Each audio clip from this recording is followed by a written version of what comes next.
What is up, guys? It is Coasters and Things here today, and today I'm reviewing a coaster that not too many people talk about. This is Merlin's Mayhem at Dutch Wonderland. This is a family suspended coaster that opened in 2018, though it was actually supposed to open up in 2017, but was delayed due to the theming. Oddly enough, it wasn't actually manufactured by Vekoma, but rather S&S Worldwide. This is, as of now, the only one of its kind, and this is a fun ride, guys. It is a great fit for a park like Dutch Wonderland. It is, of course, themed to the classic tale of Merlin and his pet dragon. It is located right towards the front of the park.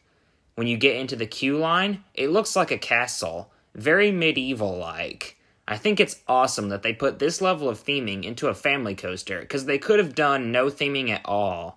So when you get into the station, what's awesome is that you're waiting behind these doors in your row.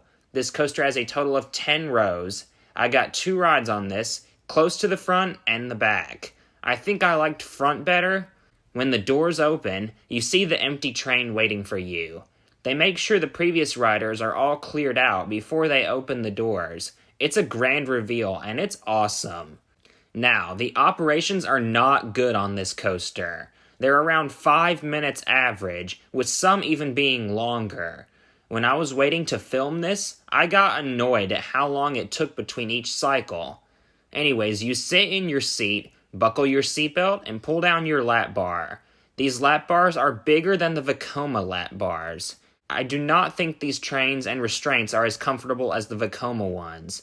I like how on the Vekoma ones you feel nice and open, real free. This one, not as much. So you start going up the lift hill, and this is another difference between this one and the Vekoma ones. This has a chain lift, whereas the Vekoma ones have tire lifts. You climb up to a height of 60 feet, take a small turn to the right, and if you're in the back row, you actually get whipped up and around this moment. It is a bit jarring, though. This coaster's not the smoothest, it does have a bit of a slight rattle to it. You then bank left and dive down. S&S refers to this as a reversing horseshoe drop, whatever that means. This might be where you hit your max speed. I'm not entirely sure, actually.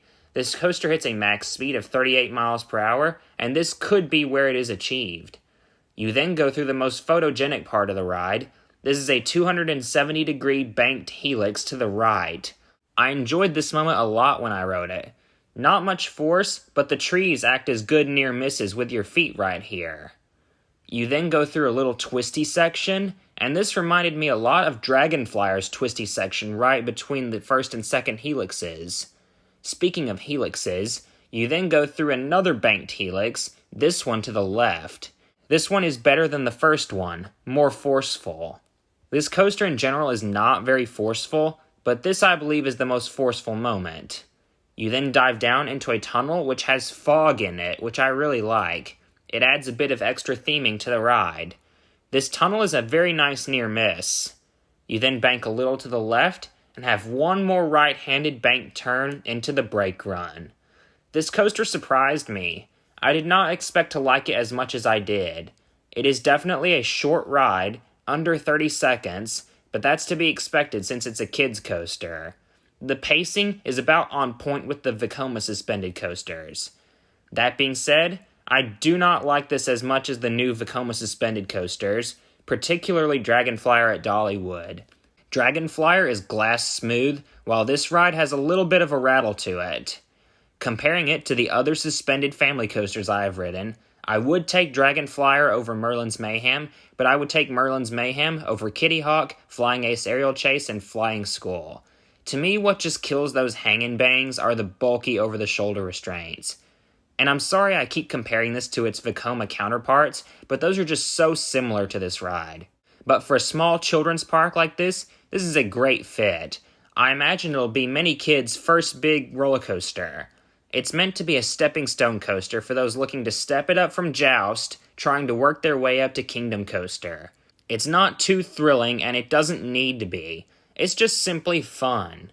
For Merlin's Mayhem's overall score, I'll give it a 6.5 out of 10. This ride is not meant to be this super thrilling, goes upside down B&M invert. It's meant to appeal to the young ones, and it achieves that. For what it is and its target audience, I don't think you can go wrong with it. Dutch Wonderland has a winner on their hands with this one. Thank you very much for watching. Please like, comment, and subscribe, and this is Coasters and Things signing out.